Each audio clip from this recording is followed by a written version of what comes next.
ജീവിതത്തിലെ ഏറ്റവും മനോഹരമായ കാലഘട്ടം ഏതാണെന്നറിയാം? അച്ഛനും അമ്മയും ജീവനോടുള്ള കാലഘട്ടം. അത് നഷ്ടപ്പെട്ടു പോയവരോട് ചോദിച്ചാലേ അത് മനസ്സിലാവും.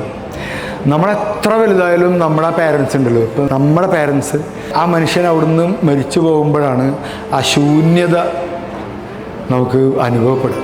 ശരിക്കൊരു ശൂന്യത. ഫാദർ പോയപ്പോഴാണ് എനിക്കത് മനസ്സിലായത്. ഈ പ്രകടിപ്പിക്കാത്ത സ്നേഹം സ്നേഹമല്ല എന്ന് പറയാം. 10-18 വയസ്സ് വരെ ഞാൻ ഈ ഉപ്പയെ ഒരു എന്തായാലും പറയുക, ഒരു ശത്രു പോലെയൊക്കെ കണ്ടിരുന്നത്. ഒരു ദിവസം ഞാൻ കോളേജിൽ പഠിക്കുന്ന സമയത്ത് വൈകിട്ട് STD ബൂത്തിൽ വർക്ക് ചെയ്യുന്നുണ്ട്.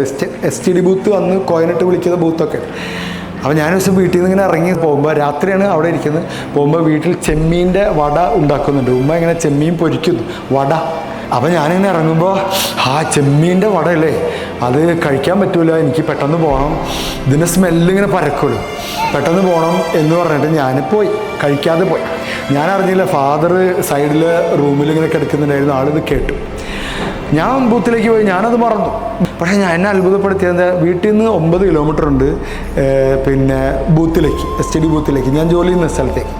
ഞാൻ ഒരു 8 മണിയാകുമ്പോൾ ഞാൻ കാണുന്നത് എൻ്റെ ഫാദർ ഓട്ടോറിക്ഷ വിളിച്ചിട്ട് അവിടെ വന്നിട്ട് എൻ്റെ മുമ്പിൽ ചെമ്മീൻ്റെ വട, അത് ഇത്ര പോകുന്നൊരു പീസ്, അത്രേ ഉള്ളൂ, ആകെ 2-3 ഉണ്ടാക്കിയിട്ടുള്ളൂ. ഇത്ര പോകുന്നൊരു പീസ് ഒരു ഇലയിൽ ഇങ്ങനെ മടക്കിയിട്ട് എൻ്റെ മുമ്പിൽ ഇങ്ങനെ വെച്ച്, ആൾ ഒരക്ഷരം പോലും പറയാതെ ആ വണ്ടിയിൽ കയറിപ്പോയി. ഞാനൊന്ന് തുറന്നു നോക്കിയപ്പോൾ എൻ്റെ ഹൃദയം ഇങ്ങനെ പുറത്തേക്ക് വന്നു.